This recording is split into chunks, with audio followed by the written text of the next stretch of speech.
Welcome back to Fully Corked, everybody. This is Charlie here with my co-host John. This week we have a Zinfandel out of California, and I'll let John introduce the bottle.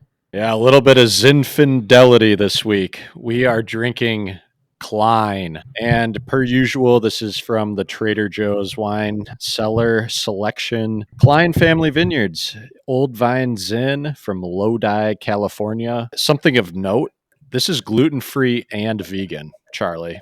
How about that? It's got me already pouring up right now. Oh, pouring up. I pre-poured. I had You a pour. pre-poured? Yeah.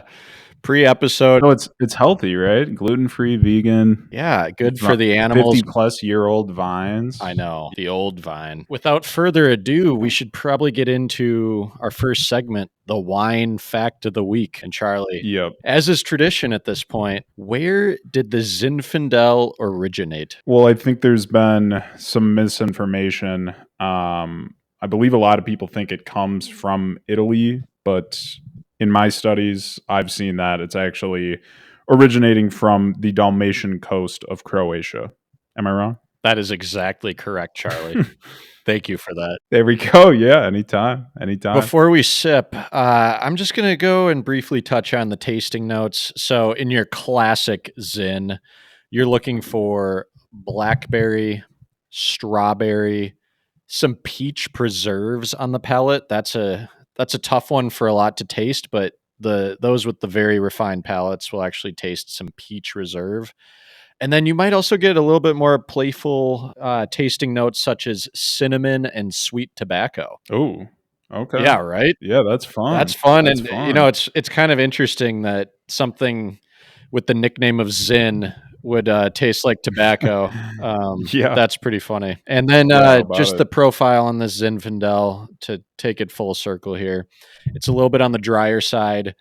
It's medium to full bodied, medium to high tannins. It's lower on the acidity side. And then it does pack a punch. It has a whopping 14.5% alcohol content, which is a heavy hitter amongst red wines. Not to put you on the spot, but what is I'm pretty sure the big churn last week was 14.5 too. What's like an average wine ABV? 12? You're probably like 12 to 14% for your lighter whites. And then you're probably, I think you could probably get up to, in the 12 to 14 to maybe even reaching into the 15 to 16% on some of these beefier reds. We might have to keep our eyes open. I'm not sure if TJ's stocks something that's just a tanker, like a 20% freak show, but we might have to get our hands on that if we can see it. I'd love it if one of our viewers can let us know, like, what is the biggest, beefiest alcohol content you can get in a wine? We'll try it. We ain't afraid. A bottle that I've seen at Trader Joe's, I've had before. I always forget its name. It's like either Juggernaut, something like that. It's got the big lion as the cover art.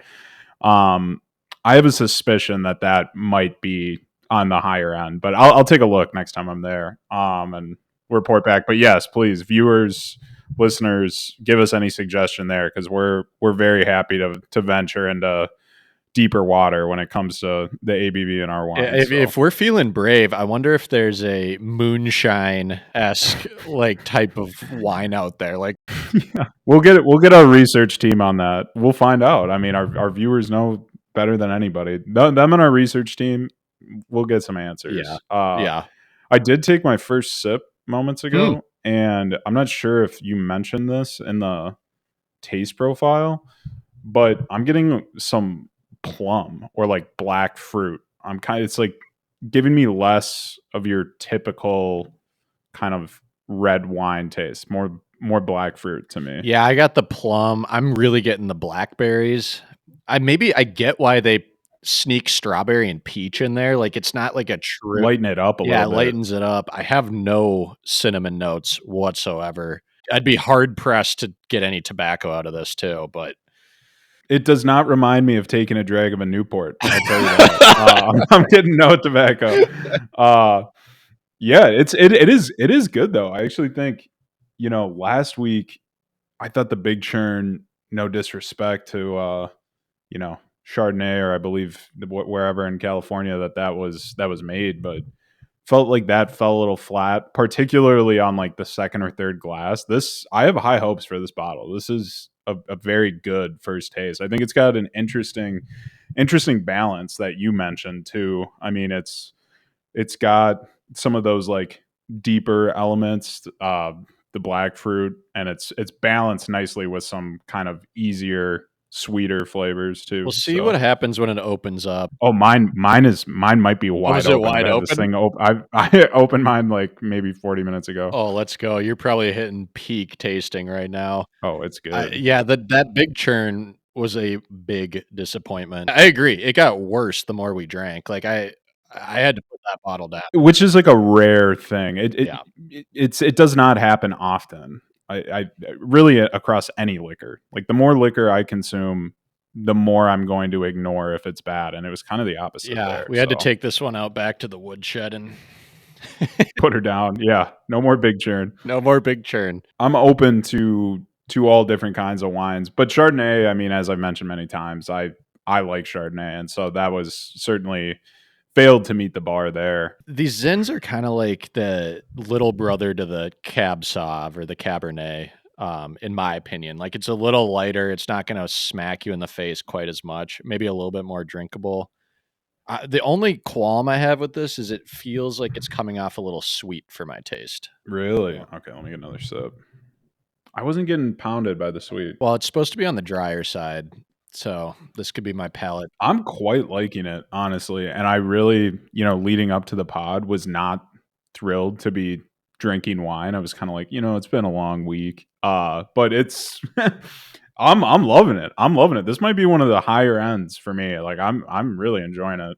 Recommend it's auto recommend to the viewer. Go get you some Cline Old Vine Zinfandel. I mean, it's hitting for me. That is a screaming wreck. Yeah, how about that? How Yeah, about baby. that?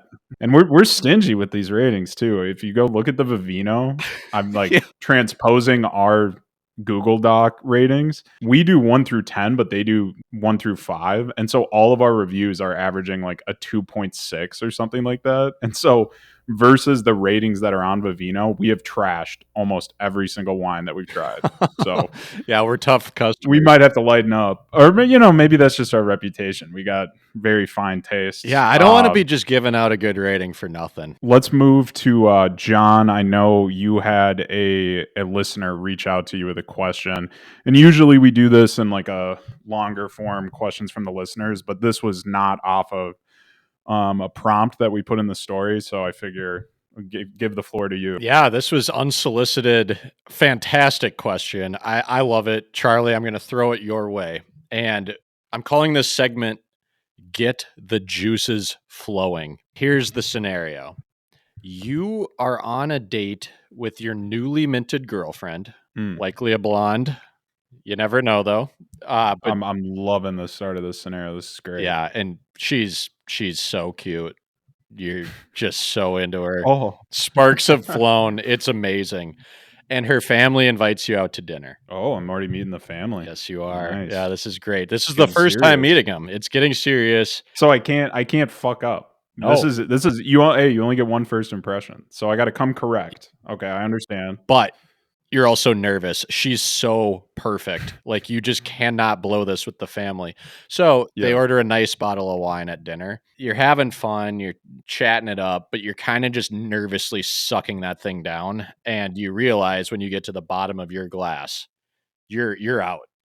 You look around, every single other person at the table has barely touched theirs, like barely dented it.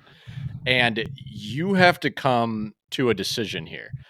Do you power move this thing and you reach across the table and you grab that bottle and you fill yourself back up so that you can keep enjoying this wine? Or is that a trap? I'm not sure if there's no wrong answers or everything is the wrong answer, but my gut says it's not great to be monitoring other people's drinking, nor do I usually do that. Like if I'm out with people, I'm not thinking to myself, oh, he's had 3 drinks, she's had 5 drinks. Where am I at in that? So I think what I would do is either ask for the bottle to be passed to me or just get up, long arm it, and say, pardon my reach, and just make a big scene out of it and pour myself up another one.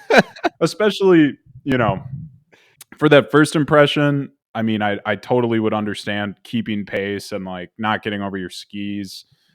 But if it helps you loosen up a little bit, that's fine. Plus, shows you're a go getter. You're not just gonna sit there and let the world come to you. You take what you That's want. true. A man who takes authority. You take what you want. Yeah. I will say, like, if it's your first time meeting a family, like, I do think you wanna, like, kinda be a chameleon. Like, you wanna blend in with that family's drinking habits. Like, Yeah. you don't wanna be too fast because if you drink too quickly, then you're just out, and then you have to do one of those, like, awkward, like, "Let me just reach and grab this Yeah. bottle." And I've totally been there too. I think you're right to say that is that's the book move. Like that's maybe the best thing to do is pace yourself with them. But I don't know that it's necessarily back to the original question a trap. I Hmm. think it's they're probably just going their own way that they drink however they're always drinking and they're not trying to set a trap if they're drinking. If you're the family trying to trap this new boyfriend, like, oh man, that's 3D That's your chess on sign. your ass. That Like, might be your sign to move along. But yeah, I think you're right. Probably best to play it safe. Although, I still do like the idea of just being your own man too. And that doesn't necessarily involve smashing 2 times as much liquor as anyone else. But, if you finish your first glass quick, I don't think you should feel like you're walking on eggshells to get a refill, I guess. yeah, it would be an unfortunate situation just moving forward. Your family tried to trap me. This is over. It's over. With your justification being you drank like 6 times as much alcohol as Yeah, them. that's peak gaslighting. Yeah. That's a tip to the listeners. If you fuck up and drink too much, blame it on your significant other. Yes. That's the way. So let's move to the next segment. This is solicited from listeners. We asked people which fast food chains they would like to get a recommendation for a wine pairing for, because there was a question a few weeks ago about what do I pair with McDonald's, and we figured, we might as well knock out a couple other ones. So what do we have first, John? Yeah, I'll lead this off here. Charlie, tell me, which wine would you pair with your Chipotle? So Chipotle, if you're getting what I think most people get, either burrito bowl, you've got some kind of spicy meat element, spice across the board, probably would pair well with a decanted Tempranillo. Not sure about that pronunciation. Go back to the board if that's wrong. To allow the fruit and spice elements to open up. That's why you would decant it. But known as a wine with some spice elements. I might have done a little research, but not looked up the pronunciation. And so it's a big ask for a food pairing to go with a decanted wine, because if you're getting fast food, I mean, are you willing to put aside the time to decant a wine as well? But my answer to you is the payoff is even bigger than the sacrifice of decanting. It's a perfect pair. John, if you want to pronounce it the right way, if I pronounced it wrong. I've actually never heard of a Tempranillo. Yeah, most commonly produced in Spain. And it has seen some success in California and pockets of the Pacific Northwest and Australia. Mm. Can't go wrong. No, Can't go that's wrong. got to be big, bold flavor. I would love like that spice too to kind of like cut I in. think that would play well for sure. Yeah, kind of offset some of the acidity that you get from your sour cream or whatever else you put in that burrito bowl. Loaded up with sour Well, cream. Charlie, Yeah, let's stay hot here. I'm going to go to number 2. If you're willing to venture another recommendation, I will. I and will. I think Chipotle, that's a layup compared to this next one. Which wine would you pair with your White Castle sliders? So let me just start by saying there is few fast food joints that I find more reprehensible than White Castle. I think their food is terrible. I think that they look like a castle is kind of it. It's like when cigarettes were marketing Camel Joe to kids. It's like, come here, it's fun, it's a castle, it's cool. And then your kids get hooked on shitty sliders and you lose them forever. So very much against White Castle, but the natural red meat pairing is probably a Cab Sauv. And if you're going to pair any Cab Sauv with White Castle, I don't have a specific brand in mind or specific bottle, but just the cheapest shit you can find so that the headache you have the next day will match the gut pain you experience from eating White Castle. That would be my recommendation. When I think about White Castle, I almost think it's like a hungover meal. So maybe you almost pair the wine hours in advance so that you get just egregiously hung. And then Yeah. you go eat your White Castle, and it's like kind of like almost helping like seep out some of these toxins. So in that case, you could have a cab or you could have one of these big, bold Zinfandels. Like go for like the 16%er and just give yourself Yeah. a haymaker to I the head. mean, if you're opting for White Castle, you don't have anything going on for the next 24 hours. It's probably time to just lay up with an ice pack on your couch. You're calling it a day. You might even be calling it a weekend if you do like a Friday, Saturday afternoon White Castle. So I would say, yeah, just get something high ABV, gives you something with a lot of sugar in it, Yep. give you a bad hangover. Yeah, just call the whole weekend. All right. I'm so out on White Castle, dude. I hate White Castle. I don't get White Castle. The amount of meat they give you, like, have you eaten White Castle? I mean, obviously to have this opinion, you gotta hate it, but like I assume you've probably had it once or twice. Yeah, I haven't. I maybe have not had it enough. I think I've had it enough times to say I've given it a chance, but it a bit of it, and this is maybe not the right reason to hate it because inflation is kind of out of control, like food inflation. But I look at their, I'm pretty sure they do like 20 sliders for $25 in this economy. Like, how the hell? You just know it's going to be dog shit if it's that cheap. It's the same thing as going and buying a $2 bottle of wine. It's like, it's going to be bad because it's so cheap. And that the same is true of White Castle. I think their meat to bun ratio, like meat Their divided by meat to bun. bun, is like 8%. Like they give you like the thinnest, it's almost like a cold cut. If a cold cut was a burger, Oh, God. that's like the amount of meat you get at White Castle. Dude, it's a story for another pod, but I actually remember the last time I was in a White Castle. Horrible experience. I need some time to collect my thoughts on it, but it was October of last year. And there is a story that goes along with it. I would never voluntarily go there. You're But not even a save it year for another one. removed. Jeez. I know. Yuck. I know. I still feel I like didn't even know shit. you could go in those. I thought those were drive-through only. Strictly drive through.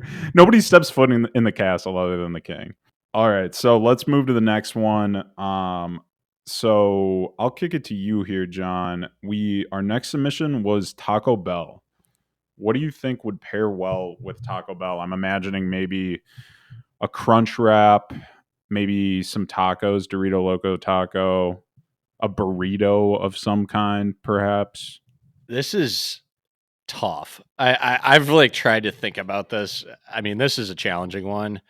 Not a ton of wines. Like when I think of Mexican food, do I think, wow, I really want a wine with this? Like the spice. I'm gonna stay out of the heavy reds here.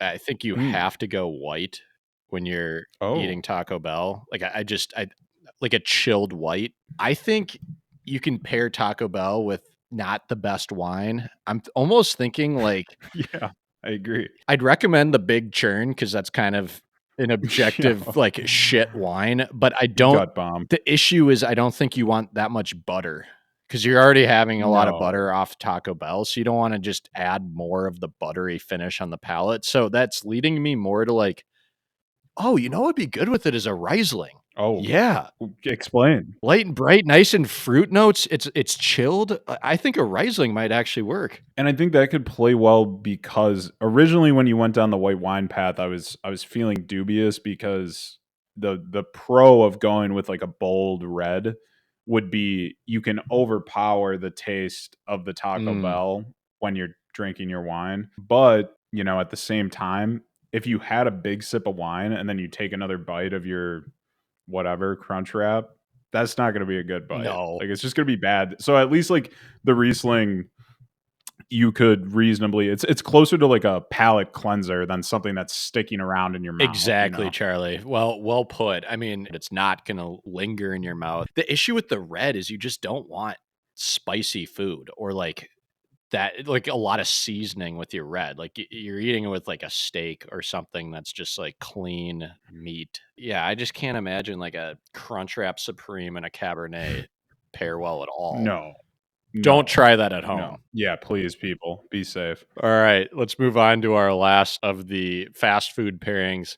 This one's kind of fun. This is kind of like a family. There's a family of these type of restaurants, and specifically the one we're going to be talking about today is Herbert and Gerbert's. You can extrapolate. You can go, Sandwich joint? yep, sandwich joint. You could go Melio's. You could go Jimmy John's, even Jersey Mike's. They're all kind of the same, Ooh. but in this case, we are talking Herbert's and Gerbert's. Charlie, stay hot. What are we going to drink? It all depends on the sandwich. Not to cop out. Not to cop out Oh. like that. But I'm gonna try and be as true to the listener as I can be. So I'll tell you your two options. I think if you're going with a lighter sandwich, kind of turkey based, not too much meat, I think you go with the white. Keep it safe. Chardonnay, Pinot, same kind of thought process as Taco Bell. Don't want to overpower the sandwich, and it's really, kind of a refreshment that goes along with it. However, if you're at an Herbert's or Jersey Mike's and you're looking for something that's a little more sizable, a little bit more filling, say a Reuben, Oh. I would maybe go with a petite Syrah. And the reason I Oh. say that, high fruit, high body, powerful, high ABV for the most part, lower on the acidity, but I think when you go with something that says meat, a more meat forward sandwich, Mhm. something a little more sustenance, you can pair that with a bolder wine. So that's my Yeah, take. and I appreciate you holding off on like a Cabernet. Like that's just too heavy. Like you're really wanting that with like a big hunk of meat. And for the listeners, we are going to be tasting a Petite Syrah coming up. This is a little bit of an Easter It egg. might be So it might be why it's sticky in my mind's eye right now. yeah, that's good stuff. And for anybody that's going to Herbert's and Gerbert's and ordering their Reuben, which I imagine is less than 1% of the population, go buy yourself a Petite Syrah. And I would say if you're trying to do the pairing and you don't know what you're gonna get, do yourself a favor and go to Herbert's and Gerbert's first. Don't let the sandwich guide you to the wine, not the other way around. That's true. The only time you let the wine guide you to the sandwich is when you are ready to just tank your entire weekend with a White Castle order. Then you get hungover from Exactly. your wine. You finish the bottle of the shittiest possible wine you can muster up. And then you on an empty stomach, you let it sit for like 4 or 5 hours. You Mhm. just marinate, Percolate. wallow in it, you percolate. And then I guess you're gonna have to Uber Eats White Castle, but or walk there if you're close to a White Castle, God forbid. I think in this scenario, especially given White Castle would not deliver well, you're gonna Uber Eats it. And it's gonna come, and right as you're starting to feel that hangover set in, then the meat sweats from White Castle kick in, and you're just in hell. Which, I mean, if you're enough of a A masochist? what's the term? Yeah, masochist. That's the way. I think that's the way. Our next segment, recurring segment here, our second ranking rendezvous. And today we'll be talking about first date ideas. Um, and for our tiers, going from best to worst, we have number one, get ready to walk the aisle. Number two, electricity in the air. Number three, so middle, safe but unimpressive. Number four, akin to bad, is swing and a miss. Number five, worst possible, delete contact and pray to forget. So we have a number of first date ideas here to evaluate, but we will start with going to the movies. John, what do you think about this one? Could not think of a worse first date. And there's so much false advertising in media. Like every sitcom you ever watch, like, you see like the kid going on a first date and it's always to the movie theater. What a bad decision. The whole point of a first date is to get to know this person, right? Well, you Yep. can't talk in a movie theater unless you're a raging asshole. So like that's Yep. issue number 1. Issue number 2 is like is the date over after the movie? You know, like you're kind of like forced to make a move at the end of that. And it's like, I had such a good time watching this movie next to you, but like you haven't got Yeah. to know him at all. So that's challenging. Then it's like, do you want to come back to my place? Like, Yeah, do you wanna exchange our first words of the date at another location now? I totally agree. You wanna come back to my place? I'll DoorDash some White Castle, and we'll throw on The Jungle Book. I mean, I totally agree. It's bad news, and I will not go to a movie theater without buying a huge popcorn. And so it's bad for all the stated reasons, but double bad for me because whoever my date is going to be forced to see me hammer, like just get totally greased up yep. on the movie theater butter and just slam popcorn and say nothing. I'll do the So same thing. it's Yeah, I'm just hammering popcorn. I'm probably like sucking down some Mike and Ike's and a Slurpee too. Like yeah. you're leaving that movie theater like an absolute creature variant of Yeah. like what you want to be. Do you dress up nice for it? Like, do you wear like a Oh, that's a button great up? question. Do you remember back when there was Oppenheimer and Barbie releasing on the same Oh weekend? yeah. So I went with a group that was all wearing suits for Oppenheimer, and I wore not a suit. I was wearing pink for Barbie. I mean, if you were going to a premiere of some movie or like kind of the first weekend release, that would be kind of funny. Yeah. It doesn't move the date out of delete contact and pray to forget level. I mean, it's just simply, I think, of the ones we have in front of us in terms of date ideas, it is the worst. And for the reasons you say, I mean, there is no ability really, as far as I know, in a movie theater to hold a conversation, and that's really the baseline of any first date. If you want to get to know somebody, like how else are you going to do that? So it's really down there. I think it's one of the You worst. got to go to a comedy too, because like the only saving grace is maybe sharing a laugh together. Like if you're in like a drama, like what if you were watching Dunkirk? That would just be an awful situation where you're just watching like death. There's no dialogue or anything.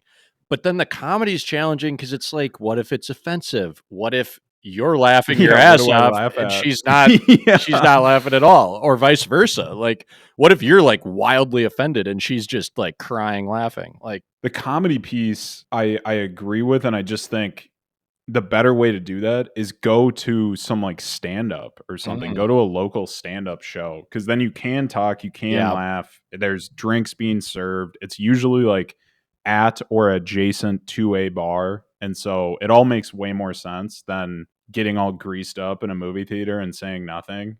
And so, so I mean, we've come up with a better idea from how bad this idea is. Look at all this forethought and effort I put into the date. It's like you just went on AMC.com and bought 2 tickets and it's going to suck. So let's move next to this is kind of a, I mean, not at all related, but really flip side of this. It's another activity that I think you're kind of viewing something together, experiencing it together. Really, that's the only good thing about a movie is it is like a little experiential.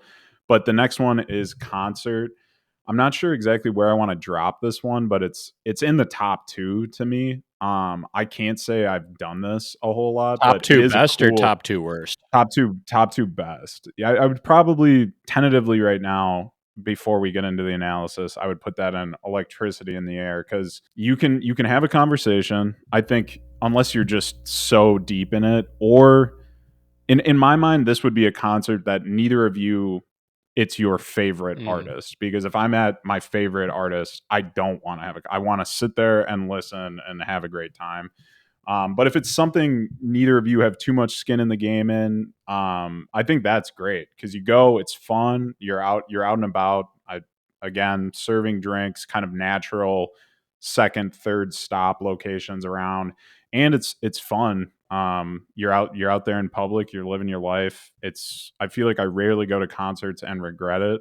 So I think this is a strong option, but I would also put it on it leans a little risky to me too because you do run the risk if neither of you are that invested in the concert of being like, why the fuck are we here and not somewhere where we can have a more natural conversation, like you could find yourself asking, why are we not just grabbing drinks somewhere if you're not enjoying the concert. Yeah. But I think by and large it's probably one of the better dates you could do. I've been on a date like this with Lindy, and we got the concert tickets for free. That was the catalyst to go. We were going to go see Jack Johnson, Oh, hell which yeah. he's pretty cool. He's kind of like the poor All the man's time. like John Mayer, at least I think of Oh, that. I love Jack Do you? Johnson, You dude. like that Banana Oh yeah. Pancake song? Yes. He's I remember in high school I used to listen to Jack Johnson Pandora radio. I remember being at his concert and I was like, wow, this is pretty cool. Like,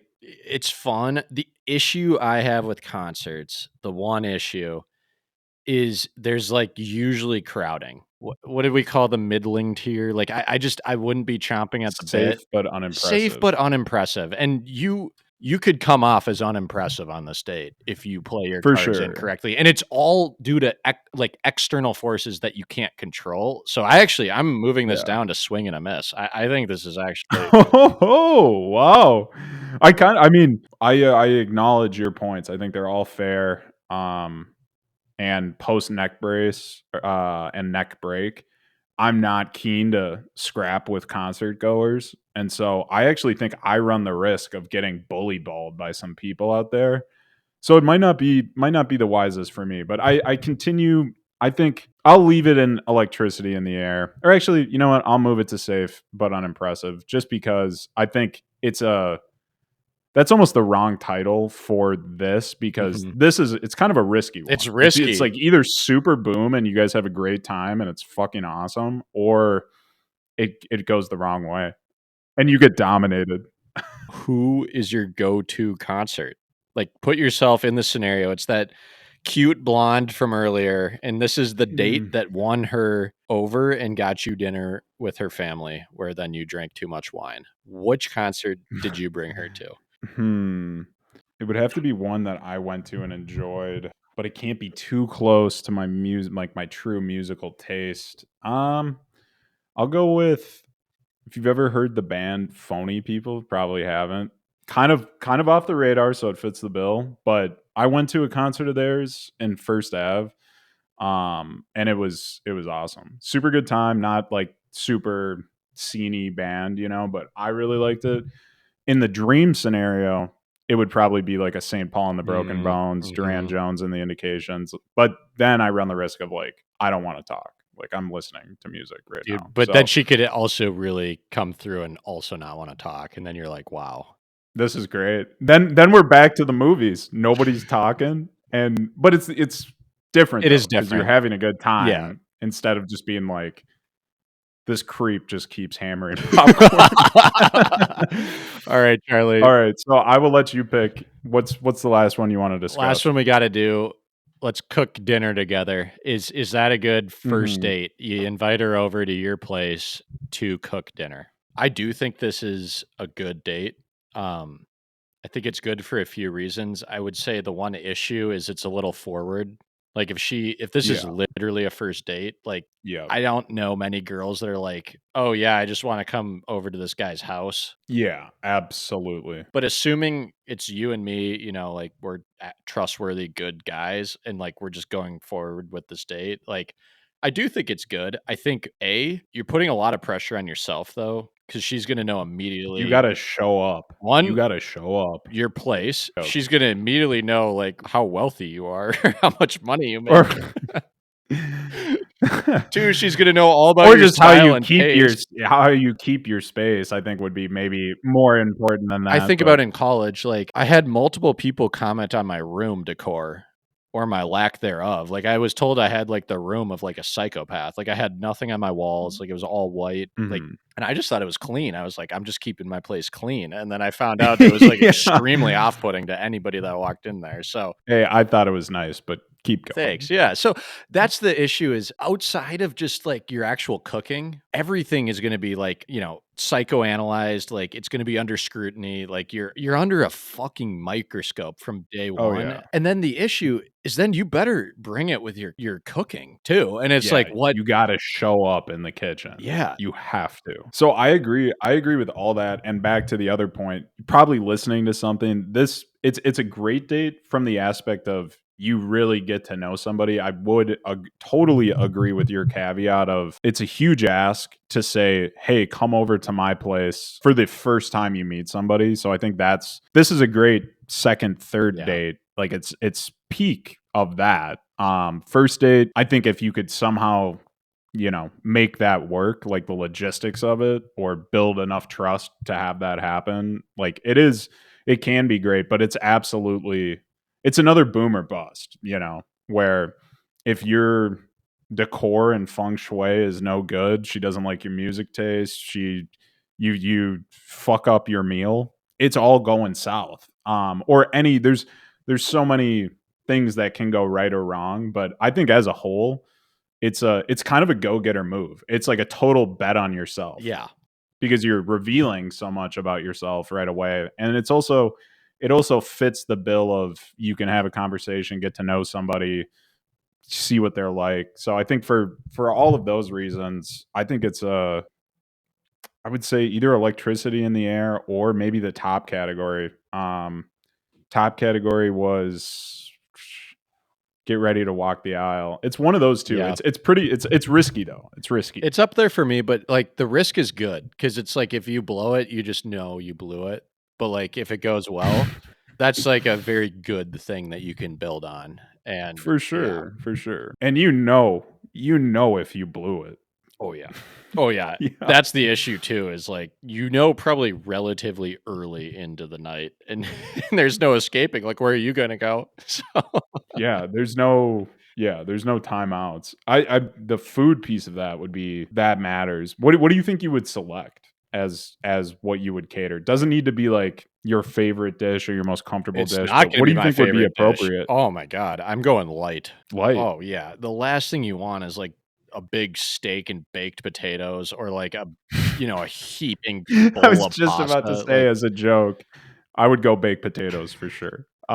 no, you're doing fish and a side salad, and if you're not doing that, Ooh. you're out of your Ooh, I like mind because that. Oh, she's I not gonna really wanna like eat a that. shit ton of food in front of you, so, like, do something that's healthy, like, literally, like, a Oh, yeah. whitefish, citrus with lemon, like a side salad, do, like, arugula with, like, a little bit of salt, balsamic, maybe a little bit of pecorino romano on it, and then hit Oh her my with just, god. like, your best, like, Sauv Blanc, like a nice, light, fun, bright white wine, it's good, spend up, like, get that $20 bottle that you wouldn't typically buy, like And listeners, we can't stress this enough. Hide if you have any bottles of Big Churn in your home, hide them or throw them away before this happens. you could actually burn them for cooking oil. Yeah, cook with the Big Churn. Actually, that's the other thing is you could do something where I think it's what's it called? Deglazing the pan, where you pour the alcohol in it and it like shoots up on fire. You gotta be a pretty good cook to pull that off, but I guarantee you Big Churn would be like the perfect bottle of like, yeah, this is my cooking wine. You just dump a Dude, the more we talk about this, and after you laid out that beautiful, dinner entree menu that you had there, yeah. it's just all on you. It's great if you make it great. It's total garbage if you do not come correct. Yeah.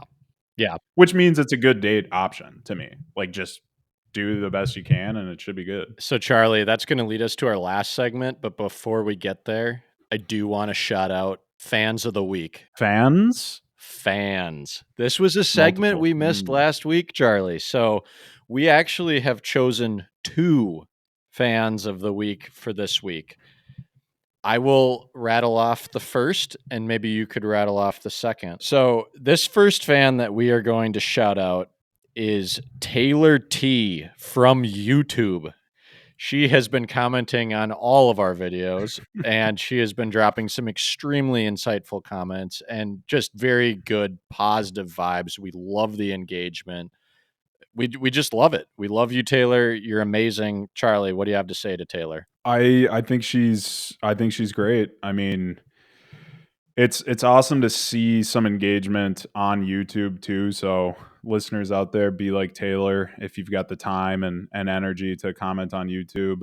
We She's done really more than appreciate that, it. though. You don't just get fan of the week by commenting. She has liked, commented, and subscribed. Her comments are of very high quality too. I was reading them I was reading them earlier today, and they're all funny. Yeah.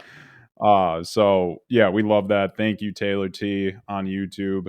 Our second fan of the week goes to T underscore Han on Instagram. He takes the unique honor. He takes the unique honor of being the first person to share one of our stories on his story. Mhm. And so we love when people are listening. We love when people are enjoying the content, but it's even better when they're willing to put that out to their own network. So big thanks to you, T underscore Han on Instagram. And You are our second fan of the week. We love you. Throw him a follow too. He's a good guy. yeah, he's a good guy. He deserves everything. And as a whole, really, again, just want to say thank you to our two fans of the week, and thank you to every listener. It's great. It's great to see the engagement, the listens, everything else. So we really appreciate you coming along on the journey with us. So with that, we will move to our final segment, which I will pass to John. This is called Signature Dish. And there's a little bit of a backstory here, and it's kind of funny. So one of Lindy's coworkers, who's like early 30s, came to her one day, and he was kind of down in the dumps, and she asked him, she's like, "What's going on? Like, you seem a little upset." And it wasn't work related at all. He goes, "I'm turning 32 and I still don't have a signature dish." Well, that is horrifying. And that got me thinking, because I mean, I'm still in my my young 20s, but I don't want to be 32 Young without a 20s. signature dish. You know what I mean? No, you can't. So I've started working on this, and for better or for worse, my signature dish is very true to me. Wait, but I'm sorry. Before you launch in, are there any? So in the segment we just described, our what we would consider our signature dish. Is there any rules around it? Could be anything. It could be Any meal of the literally day. anything. Literally anything. I would say likely a dinner, just because, you want to be able to use you can't say eggs, Charlie. I know if you actually Eggs were one thing that did come to mind, but continue. I would say it's got to be dinner. Like, this is something you have to serve at a dinner party. You should be able to pair it with a wine, Okay. something like that. Mine, it's kind of a lower class signature dish. It is mac and cheese, but it is gourmet mac and cheese, and I only use 4 ingredients. So that means I'm pretty damn good at it. But I basically do a white cheddar, and I hand grate it myself. Like, I have one of those like cheese graters, and I literally like hand grate it down. It's heavy whipping cream. I cook my pasta perfectly al dente. Yeah, I've seen him do it, people. It's perfect. Yes. And then I have pancetta, and I cook that just so it's got the perfect level of crisp, and then I mix it all together. Mhm. And I produce I mean, this mac and cheese is like better. It's ruined pasta at restaurants for me, because it's better than anything I've ever had in a restaurant. But alas, it's still mac and cheese. Like, it's not going to impress really anybody, and it's not even really a crowd pleaser. So So are you hunting for a new item to be the signature? yes, Because I have had exactly what you're describing, and let me tell you, people, he's not selling it short. It is divine. Uh, but just out of curiosity, I'll go with this. The most impressed I've ever been with the dish is a beef Wellington. oh my, please explain that state. How could that be true? A beef Wellington? You don't even know what it is. I barely know what it is. Like, it. Did you have a shepherd's pie for Well, lunch that day? exactly, Charlie. That's the thing, is people hear beef Wellington and they're like, "Wow, that sounds fucking terrible." And Yeah. I thought the same thing. And the origin of this was peak COVID, like, call it like April 2020. I'm living in Chicago. when you're in Chicago, like the best things to do are probably like go out to dinner and stuff. And there's it's a top like 5 restaurant in the United States. It's called Alinea. It's a 3 Michelin star restaurant, and they weren't making any income because they had no visitors. And so they started doing to go meal kits where you could just go and basically put it in the oven, heat it up. And then they had like very specific instructions on how to make this. And my boss put me on. He's like, dude, you got to go to Alinea. Like, go check this out. Go try it. But the only thing on the menu was a beef Wellington. And I was like, fuck, like, this sounds horrible. And like, it's 3 Michelin star restaurant. Like, I mean, it's got to be good. But like, of every possible dinner they could pick, they picked a beef fucking Wellington. And well, I'm sorry, but what is a beef Wellington?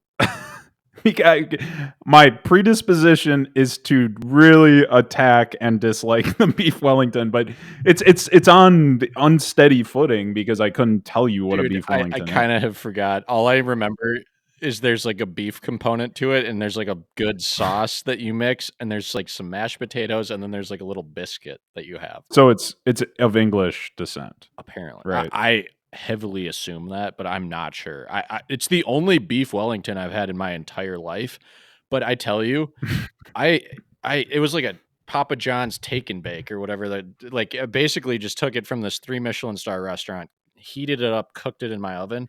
Dude, this was like one of the best tasting things I've ever had in my entire life. And I was like, wow, like my mind is blown. Like they took something that sounds criminally unappetizing and like turned Yep. it into something beautiful. And if I could Wow. have like one true signature dish, I'm gonna hit your ass with the beef Wellington. Like that is impressive as hell if you can pull it off. So just so I can straighten this up for myself and the listeners, I'm- you in this scenario have been convicted of a crime that you are now on death's row, and the jailer comes up to you and says, "John, the time has come for you to place your last meal order." You're gonna hit him with, "I'd like an Alinea beef Wellington." If it's coming from Alinea, absolutely.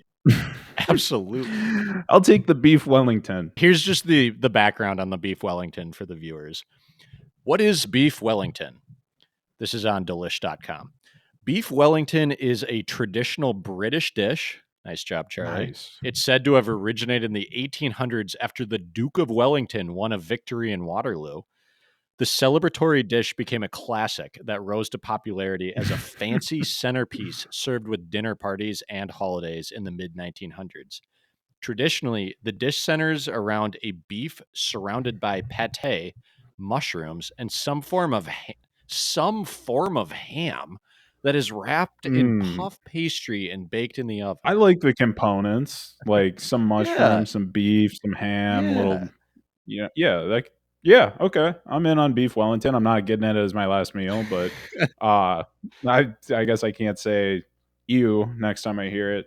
So I've kind of been, when I shouldn't have asked him about the rules because I was very prepared to talk about pretty much what I make every single day, which is breakfast type sandwich. But because I cannot do that, you can't really have people over and have an egg forward dish for them. It's like it's in bad taste.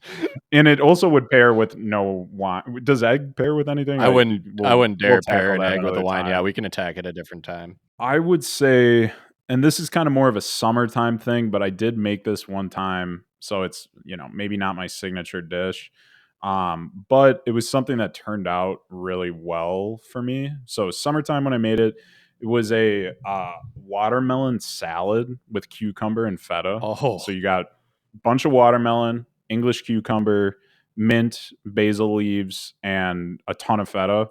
And I think I might have maybe like squeezed a lemon on it or something too. But as you would imagine, very easy to make, and this is kind of part of the reason I chose it. But it turned out great. I mean, as something that has a salad that has watermelon as its kind of primary component, I was slightly dubious of, but very good. It's not an entree, but I would say, and I remember in this instance, actually, the entree was from this pizza place across the street from me, Beluto. Oh, that's good. So kind of something light, something a little more indulgent. But I'm no stranger to cooking salmon, chicken, steak, so I would say pair that with any of those. And we're coming up on summertime, so I Yeah. guess that's my signature dish. But in all honesty, my true signature dish, although it is an illegal answer, does and has to involve eggs because I eat eggs like almost every single meal. So it's we'll come back to that another time. But that yeah, I'll go with that as my signature dish. Beautiful. Watermelon salad and a beef Wellington. Fuck with us. We classy. Yeah. Yeah, look at us go. Okay, so I think that is all the time we have. Thanks everybody for listening to this episode of the Fully Corked podcast. You can find us on Spotify, Apple Podcasts, YouTube, like, subscribe, YouTube, Instagram, TikTok. TikTok. We're everywhere. We're everywhere you consume your media. You come find us. Come Yes. drop a like. You might be the next fan of the week. Anything else, Charlie? Yep, just one more, shout out to all the listeners and especially our two fans of the week, Taylor T on YouTube and T Underscore Han Han. Let's get on it. Instagram. Cheers, everybody, and we will talk to you again next week. Yep. Talk to you guys. Bye. Bye bye.